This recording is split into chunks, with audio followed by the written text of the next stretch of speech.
Vamos falar sobre o trabalho de ética e moral em educação física e esporte. Os integrantes são Gabriel Chioda, conhecido como Diva da Meiota, Isabela Carmo, conhecida como Itapevi, Peterson Oliveira, este que vos fala, e Thaís Campos, conhecida simplesmente como Thaís Campos.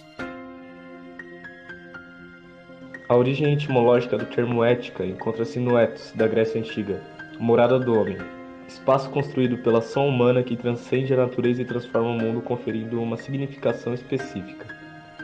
Sabe-se que em sua origem, ethos significou morada dos animais, e só mais tarde se referiu ao âmbito humano, conservando o primeiro sentido de lugar de refúgio ou proteção, e no qual se costuma habitar. O sentido de habitar ou morar remete à ideia de morada interior. O ethos é lugar humano de assegurar a existência.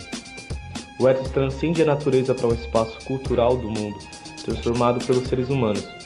De lugar de morada, o ethos ganha o sentido de costume, jeito de viver específico dos seres humanos e que difere cada sociedade. É por esse motivo que surgiu posteriormente o termo moral, do costumes. Verifica-se que ética passa a designar não mais o costume, mas a reflexão sobre o costume, o questionamento do costume, a busca de seu fundamento, dos princípios que o sustentam. Então, pode-se diferenciar ética e moral como ética, a reflexão sobre o comportamento, e a moral, o costume em si, a ação ou o comportamento humano em sociedade buscando a virtude. Os valores são herdados pela cultura a partir das regras que a sociedade constrói. Bem e mal são os valores que usamos para qualificar o comportamento. Uma conduta é boa quando faz parte de determinado costume, e má quando foge às regras sociais estabelecidas. Conforme o costume ganha força, instala-se e devem cumprir as regras, as convenções, leis. Então se forma a moral, isso é, o conjunto de normas que orientam a ação. A questão da ética está diretamente relacionada ao fenômeno da existência social dos seres humanos em sua dupla constituição, o existir em si, consigo, a ética pessoal, e existir com os outros, conosco, a ética social. A ética do profissional de educação física. O Código de Ética dos Profissionais de Educação Física regula a profissão, vinculando-se ao CONFEF, Conselho Federal de Educação Física. O profissional de educação física é conceituado como um interventor social, que age na promoção da saúde e assume o compromisso ético para com a sociedade, colocando-se ao seu serviço independente de qualquer outro interesse. São beneficiários das ações dos indivíduos, os grupos associados e instituições que compõem a sociedade. O registro no sistema, CONFEF-CREF, legitima o profissional de educação física, assegurando, por definição, qualidade, competência e atualização técnica, científica e moral dos profissionais nele inclusos, através de registro da instituição. Em termos de fundamentação filosófica, o Código de Ética é referência quanto a direitos e deveres, mantendo um enfoque científico com conhecimentos sistemáticos, metódicos e, na medida do possível, comprováveis. As perspectivas filosóficas, científicas e educacionais do sistema CONFEF-CREF são complementares a este código. Diante da força de lei de mandamento moral, que são os costumes, de beneficiários e destinatários, a mediação do sistema produz-se por meio de posturas éticas, ciência do comportamento moral, similares à coerência e fundamentação das proposições científicas. A preservação da saúde dos beneficiários implica sempre responsabilidade social dos profissionais de educação física, em todas suas intervenções, não podendo compartilhar esta prestação de serviço com pessoas não credenciadas, seja de modo formal, institucional ou legal. O profissional de educação física, além de ter formação acadêmica consistente, deve conhecer os direitos e deveres da profissão, que estão expressos no Código de Ética da categoria. As regras estabelecidas pelo sistema CONFEF-CREF foram exaustivamente debatidas pelos profissionais de educação física, buscando atender às necessidades dos beneficiários e à correta reflexão sobre a profissão, constituindo-se em uma ética da área de educação física.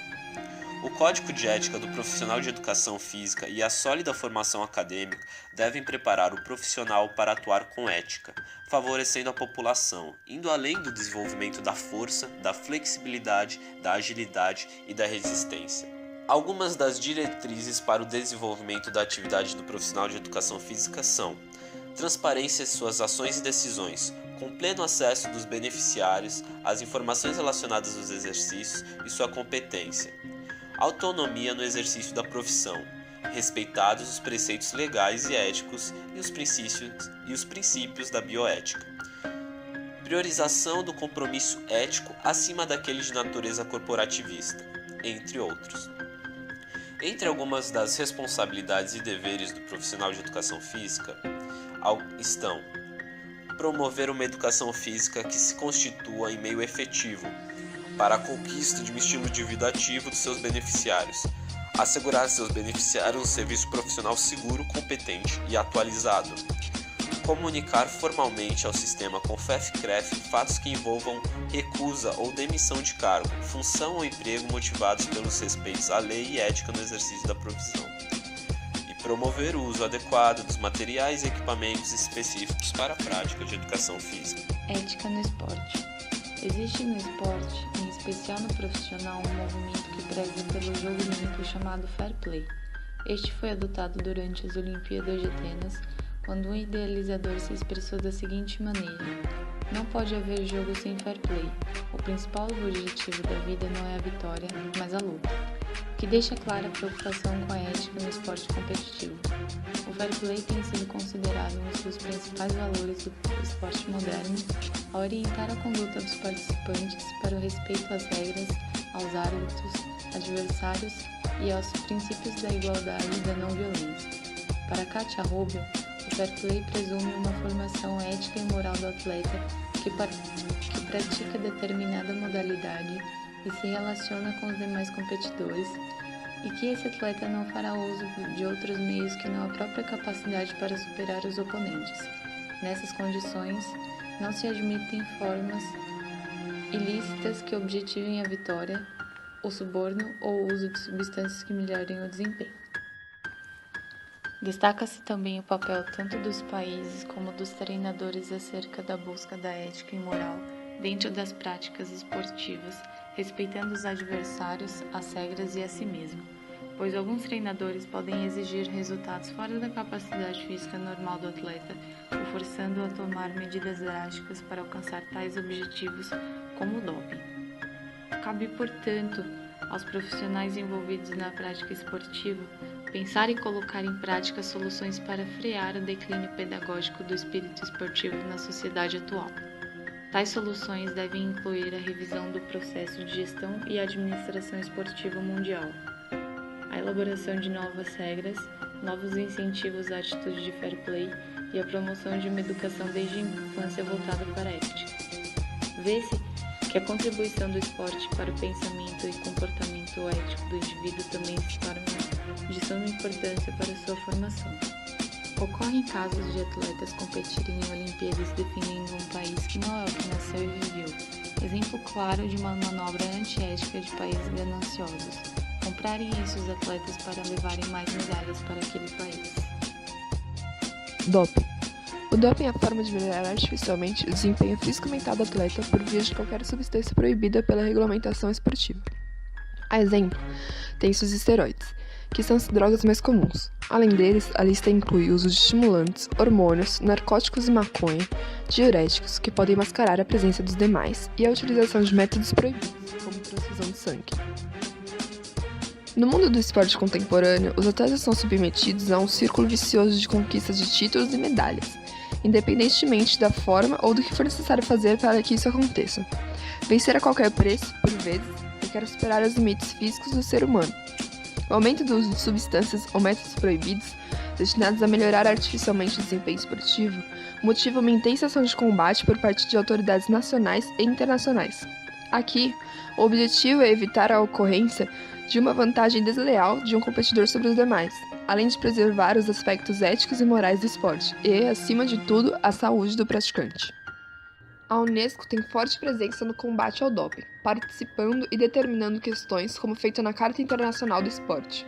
Nesse movimento, acerca da dopagem no esporte, debates em torno da ética e da moral no esporte não poderiam passar despercebidos, em especial quando o esporte como fenômeno social se revela como um espaço de certa ambiguidade moral e ética. Ao passo que o esporte pode desenvolver valores positivos como a superação de si mesmo, o fortalecimento de um coletivo e a interação com o outro, por outro lado, ele pode reforçar valores negativos, como o uso de métodos ilícitos de manipulação biológica em prol da busca incessante e desleal pela vitória. Para Tubino, a partir da Carta Internacional do Esporte, o conceito de esporte é ampliado com base em 3 dimensões: esporte-educação, esporte-participação e esporte-performance. Passou a exigir também uma nova ética. A ética parte da existência da história da moral, isto é, toma como ponto de partida a diversidade moral ao longo do tempo, com seus respectivos valores, princípios e normas. Por isso, o conceito de fair play deve estar coerente com seu tempo, de modo a coibir as questões antiéticas e incentivar os valores morais necessários a uma prática esportiva digna e igualitária.